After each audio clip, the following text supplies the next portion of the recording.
What's up, everybody? I hope you are doing fantastically well today. It is Saturday, October 3rd.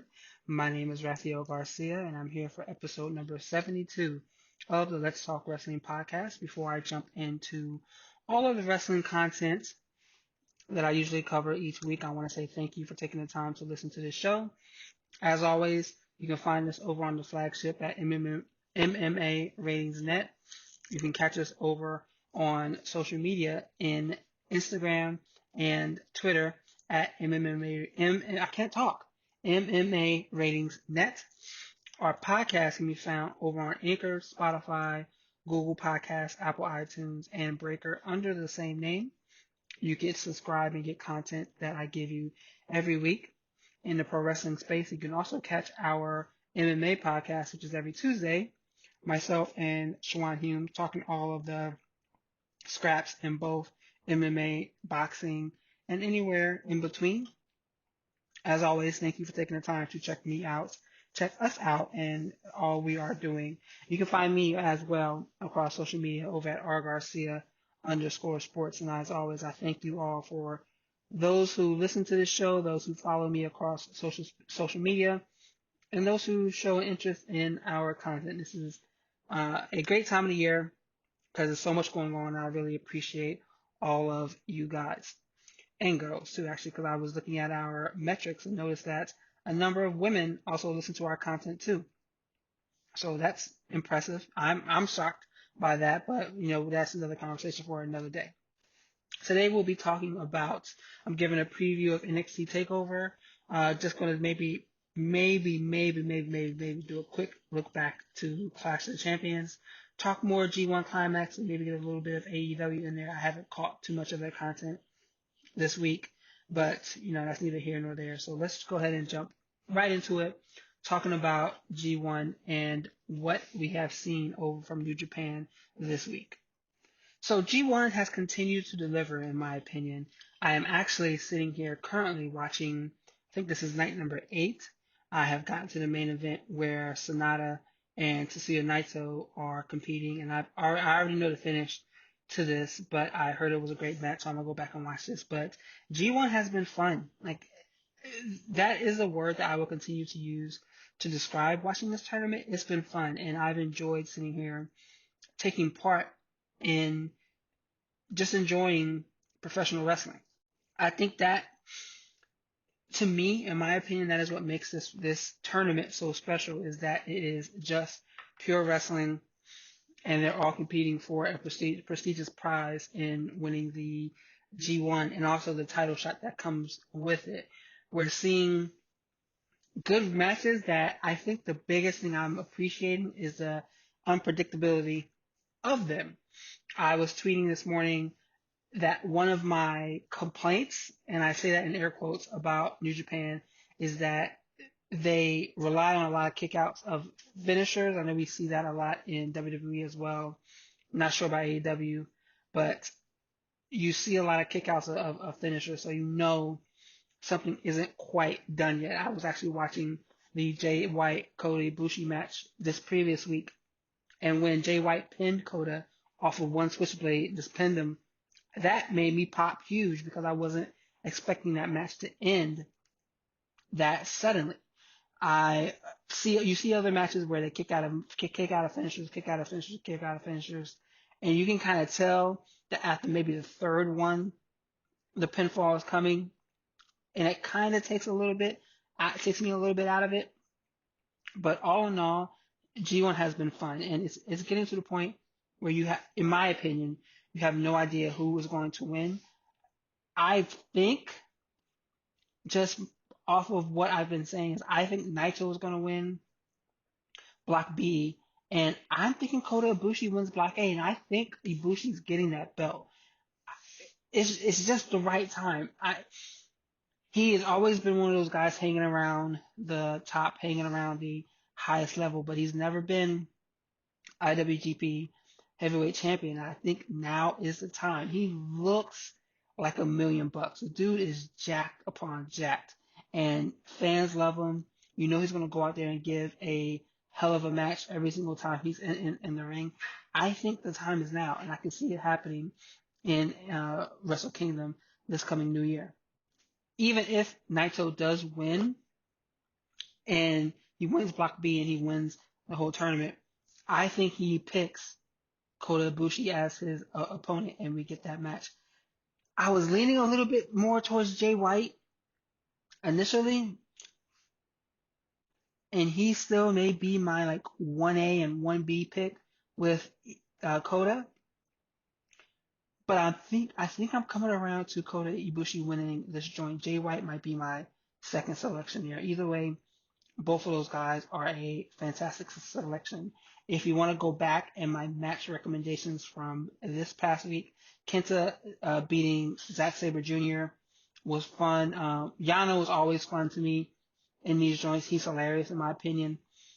I know some people don't like the comedy shtick, but I enjoy it. I appreciate it. Jay White versus Will Ospreay was fantastic as well. It's kind of what we expected. It's kind of what we expected from that. We knew it was going to be good, and it was actually good. So let's see what else. I'm not sure what else I want to talk about from G1. Just hop in to New Japan World and just enjoy, because I think that it is a fantastic show. And this is good wrestling. It's just good wrestling. It's enjoyable wrestling. We don't have to get caught up in these convoluted storylines that go nowhere or that make you just want to get to the point and get to the matches. It's a good time, and I've been enjoying watching it. I've been watching it back to back. Today I got up, watched from like 9 to about 11, went to the gym, came back, watched for about another hour, and now I'm hopping on doing the podcast. So this is professional wrestling as it should be, in my opinion, and it's definitely an enjoyable show, some enjoyable content. So that's really all I really want to cover from G1. I'm just keep watching, folks. It's good content out there. Let's move over to WWE's content from this week, and we're gonna hit some quick hits on Clash of Champions because I don't want to stay too heavy on that pay-per-view. But what is the point of having Drew McIntyre and Randy Orton having this big ambulance match on Sunday, go through all those spots, bring back all of those legends, just have what seemed to be a match that brought out a lot of finality between that feud, just to pick it right back up on Monday?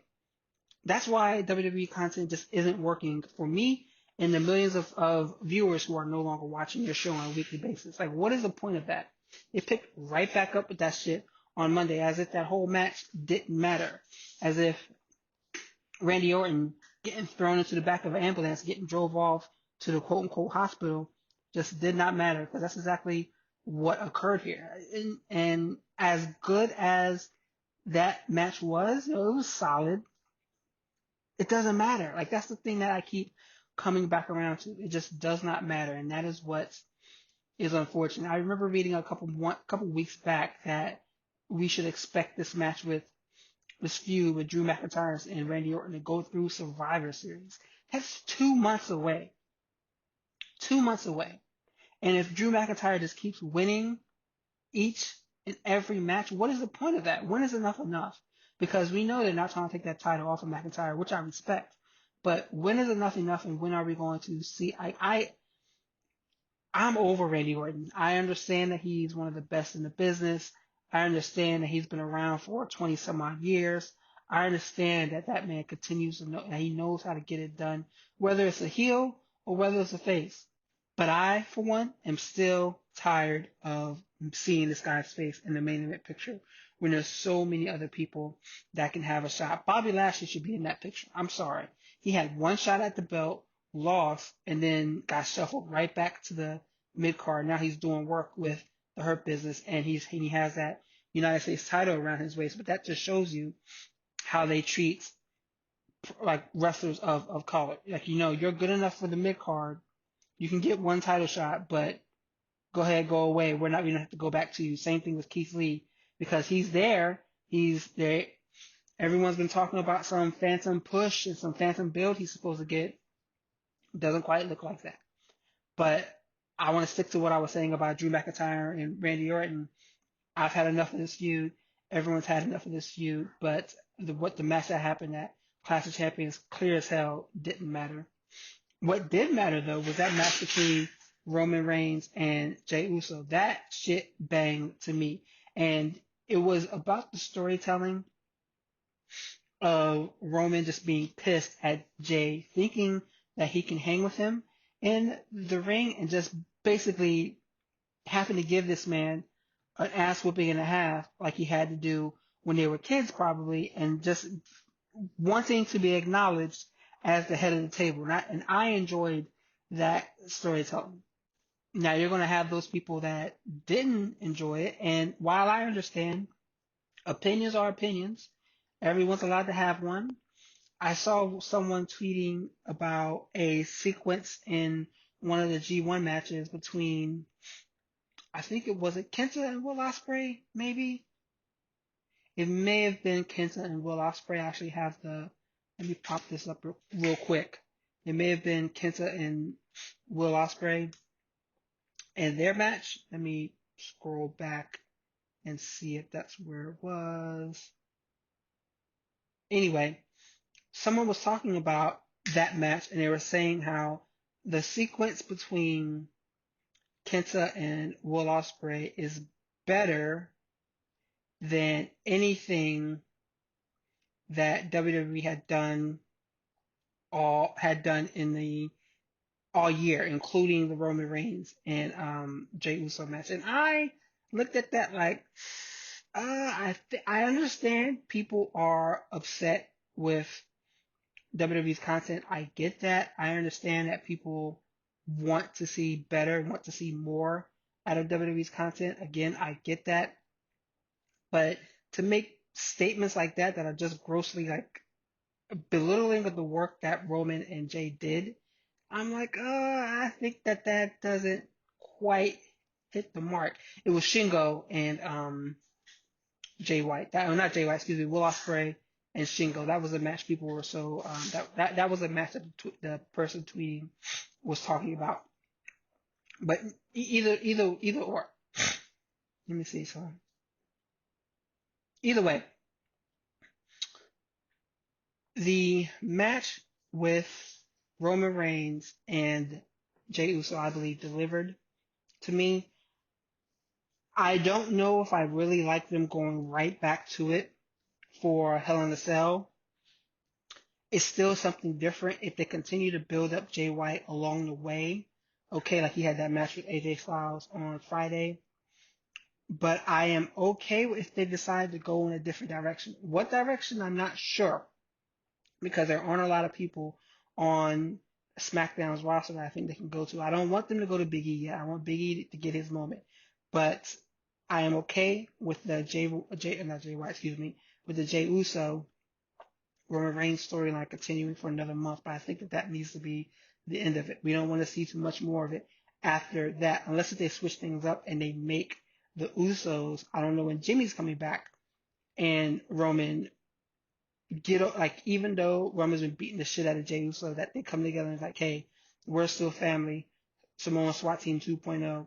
Let's go wreck some heads. If they go in that direction and they make that work, I'm here for it. But I don't need to see too many more matches between Roman and Jey after Hell in a Cell. So let's see what else. Bayley and Nikki Cross. Okay, it didn't happen. Asuka stepped in, ended in a DQ. Sasha came in and beat the shit out of Bayley. I think it's too soon to have Sasha Banks back, especially seeing what Bayley did to her. I'd rather she stayed away. Like I said a couple weeks ago, I don't think they should have had any interactions until after Banks wins the Royal Rumble. But they're giving us Banks versus Bayley next week on SmackDown. I don't understand it. Are they trying to pop a rating? Okay, we know how it's going to end in some type of DQ because they can't do clean finishes. They don't do clean finishes. They book matches that they got to DQ themselves the way out of. So we know this isn't going to end in a clean finish. Why give us the match? Again, bullshit booking on WWE's point. I don't think Sasha should be back yet. I know Sean Ross Sapp has talked about it. I've talked about it. She should be out until Survivor Series, or she should be drafted to Raw. They keep them apart. Banks wins the Royal Rumble. Then we get our WrestleMania moment. If they would have done, if they see, they were headed in a direction to be doing this storyline right in a way that Banks versus Bayley could have headlined WrestleMania. Putting the match next week on Friday really, really, really jeopardizes that because like, what's the point of that shotgun booking? We know that that match isn't going to end in a legit fashion. If they did something to where Banks got drafted to Raw before the match and Bayley used that as a way to get out of it, okay, I'm down with that. It's just, but we can't trust WWE creative in any way, shape, or form, and it's just not getting any better. I hate to say that, but we just can't trust them, and I wonder what they're going to do. But it's a wonder out of fear, rather wonder out of interest, because there are way too many examples of them giving me reasons for me to be afraid of how they're going to book the women, how they're going to book people of color, how they're going to book period. And I'm not too excited about what we may see on Friday and how this is going to play out for the complete storyline. Jeff Hardy, AJ Styles, and Sami Zayn. They, in my opinion, stole the show. I was not looking forward to that ladder match in any way, shape, or form, but they gave us good along with something new. That spot where Jeff Hardy almost falls off the top, well, he did fall off the top of the ladder. What the fuck am I talking about? And the ladder comes crashing down on top of it. Like his body looked like a crash test dummy, but not in the sense where he was doing something in a move to make it look like that. But it was like, oh shit, Jeff Hardy's dead. And it's almost like you sit there and you watch Matt's head crash off the concrete at AEW All Out. And it's almost like Jeff watched that like, huh, my older brother almost bit the big one there. This next pay-per-view match, I'm going to do something just like that. And let's see if I can walk out of there alive. And he did, as they somehow continuously do. But man, that spot looks bad. And then loved the spot with Sami Zayn handcuffing Jeff Hardy's ear to the ladder and then trying to handcuff AJ Styles. AJ reverses him and then he handcuffs himself to AJ. I love that. Sami Zayn has been gold to me. We've missed him. I wrote about that for Daily DDT this week, that Sami Zayn has been missed, and having him back on TV is going to be great for in a Continental title. It's going to be great for the SmackDown mid card. I hope he stays on SmackDown. I hope he doesn't get drafted, but it's going to be great for a lot of people. I love the fact that he's channeling his inner like Che Guevara, Fidel Castro, calling himself the Great Liberator. He's wearing all green. He's wearing the Castro cap he has. His beard looks a lot. His beard and his hair look just like Che's, and everything about that I'm loving. And I guarantee you, nobody in WWE creative realizes that he's doing that. There's no way in hell, and that makes it 10 times funnier to me. I hope he gets a long, worthwhile reign out of that belt. You know they're going to probably try to put it on Matt Riddle at some point in time, but I hope that they give him a long and healthy reign with that belt. The only thing really we need to talk about this week from WWE content was that we got Robert Roode's return on Raw, and he returned to the main event, but he lost to Drew McIntyre clean. And I don't know. While I like that they actually had a match finish in a clean finish, and like have a clean finish. I appreciate that. I don't know if they should have done that with Robert Roode in that way, because here it is again. You have a guy returning. People should be excited to see him.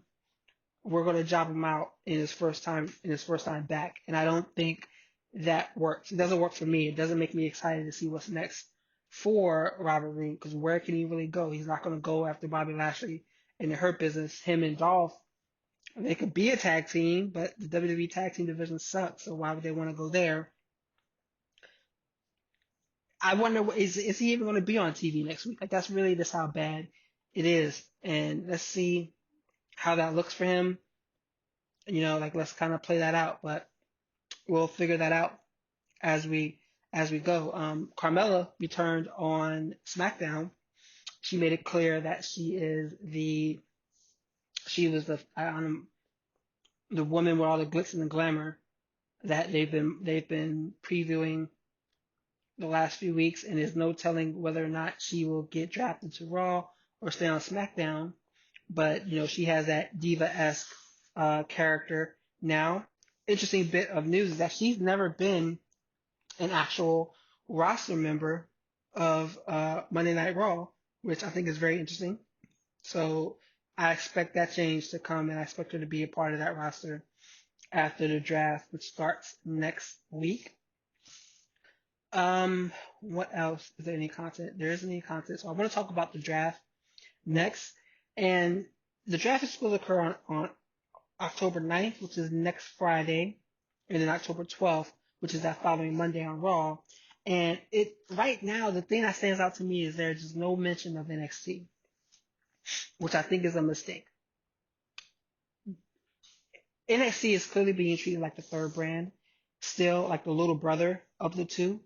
And if they do not get any draft picks, it almost makes them seem like such a relegation of the three. And this is heading into Survivor Series where they try to do that brand versus brand stuff with the titles, which I don't even know if they like. Looking at this, it doesn't even seem like they're going to do that this year. But that's another conversation that we'll probably have closer to Survivor Series.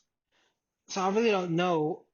I'm not excited about this draft again because we know it'll be 2 months before they do their brand-to-brand invitational or wild card rule or other shit to get other people on other shows for whatever reason. So, and it'll just be like Baron Corbin is now on Raw and he's doing X. And like, again, mindless booking for the purpose of mindless booking. We're going to continue to get it. I am interested in seeing, though, if SmackDown is involved, who do they move back to NXT? Or excuse me, if NXT is involved, who do they move back? I have been pitching the idea that AJ Styles, Kevin Owens, and someone like Ember Moon, if she can wrestle, or a Peyton Royce should go back to NXT because they give that brand some additional boost. They give that brand some people that can help draw attention away from AEW from a hardcore stance. You can't tell me that an AEW, like a match between Adam Cole and Kevin Owens, properly booked, couldn't counter any match that AEW could put out there. Adam Cole versus AJ Styles. Tell me that match, if properly booked, properly promoted, couldn't carry just as good of a load or just as good of an interest level as anything that AEW could put out there? The answer is yes. Always yes.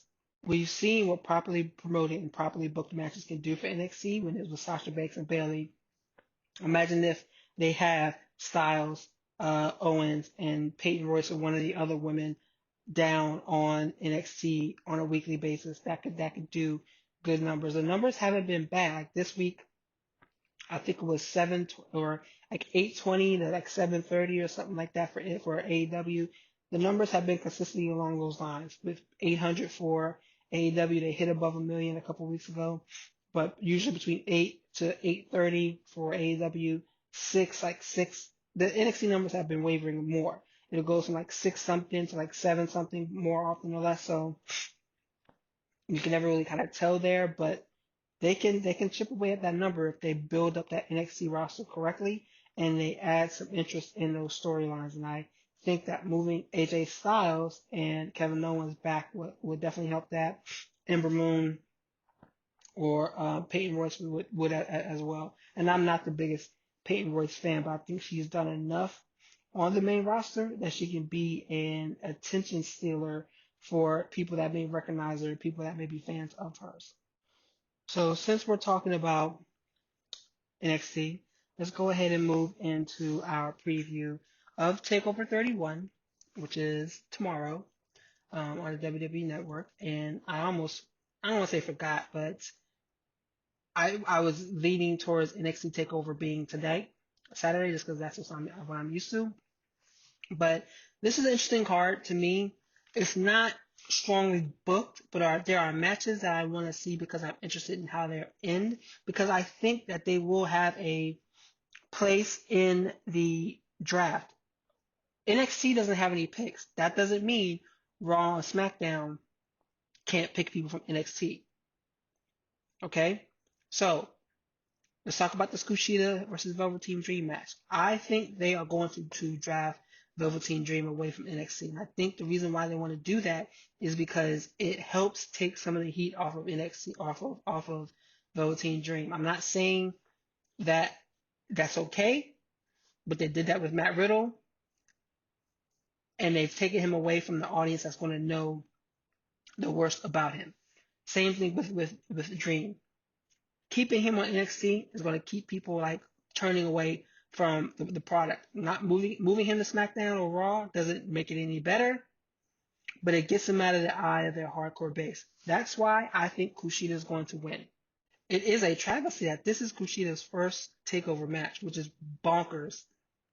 He is, in my opinion, one of the best wrestlers in the world. He deserves to be treated as such.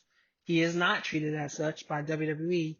Now he seems to be getting some push. Triple H was talking about him on the call this week about getting more out of Kushida. So let's see if that really happens. Let's see if they really stick to that. I mean, fuck, they have Ricochet and Mustafa Ali on their roster. They don't know what to do with them.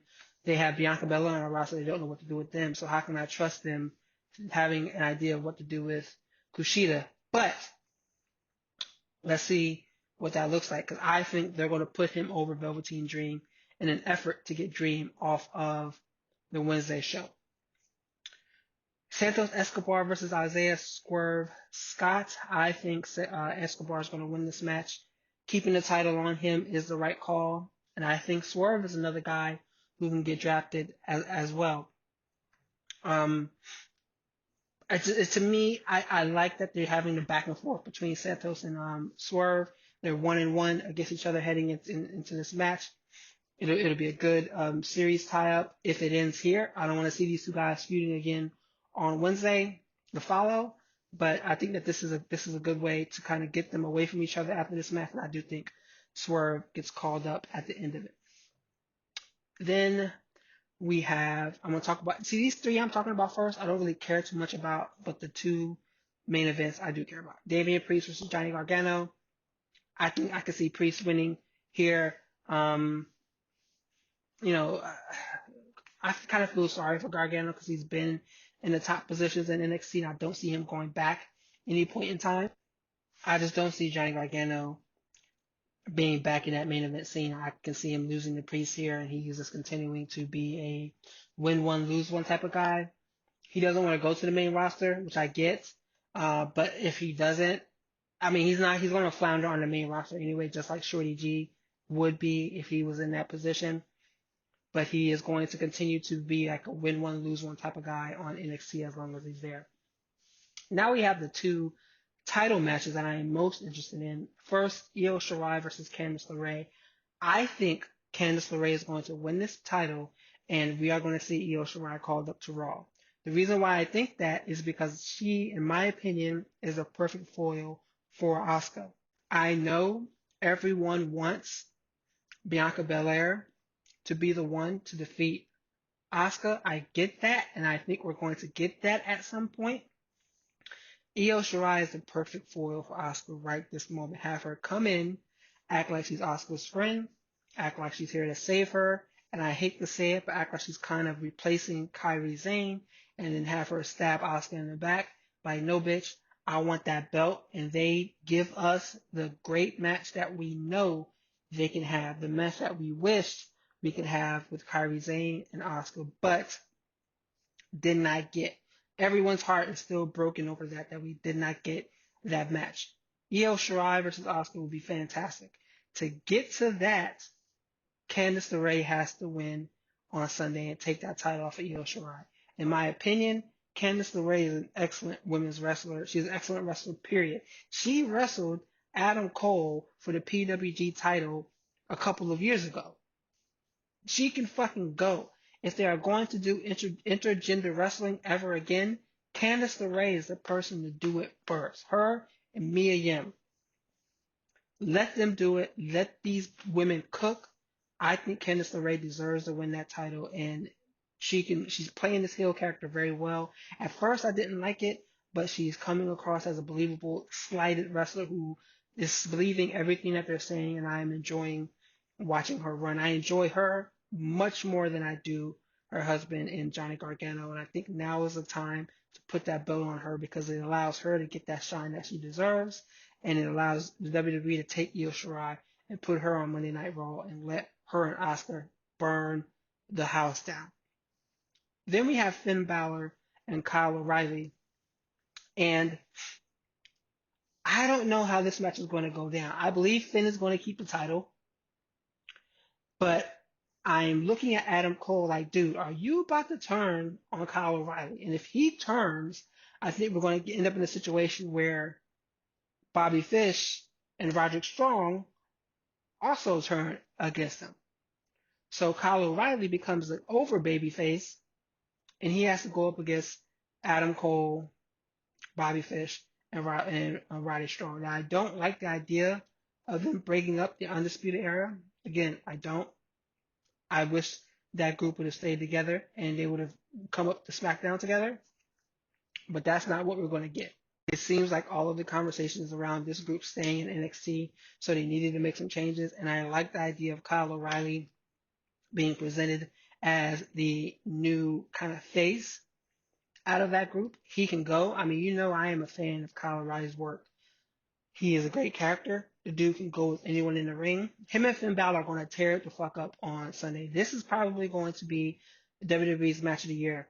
This has all the potential to be WWE's match of the year, in my opinion. And that's how well I love Balor and O'Reilly's work. I'm just concerned about what comes after this. I don't think he's going to win the belt. I think they're going to start to do the split. Man, I'm just like, how's that going to play out long term? We're going to see. But again, I'm a fan for it, and that's why we watch wrestling. There's a lot of good wrestling going on, guys. I hope that you're enjoying it. Take the time to sit down, watch all the content. There's so many different streaming services left and right. If you can afford it, I hate to say it, a lot of it's just on YouTube. You can go find it there. Go find it across these platforms if you can't afford it. But professional wrestling is good. Business is booming. Catch my content over on Daily DDT, where me and the team there write about just about every different angle we can find. I want to do some more research into this WWE and the third parties situation before I comment on that. That'll probably be next week. But there's a lot of good wrestling going on right now, folks. So I advise you to do the best you can to consume as much as possible. You can always come back to this show every week to listen to me rant and rave about professional wrestling. I'll be here next week talking about wrestling. You can find our content over on the flagship at MMA Ratings Net. Catch us out on Twitter and Instagram, same handle, MMA Ratings Net. Catch me, _Garcia_sports, Instagram and Twitter. I always tweet my shit out there too. You can find us over at Anchor, Spotify, Google Podcasts, Apple iTunes, Breaker, and YouTube as well. As always, thank you for today. Keep listening to our content. Everyone have a great and safe weekend. Black Lives Matter. Wear your mask.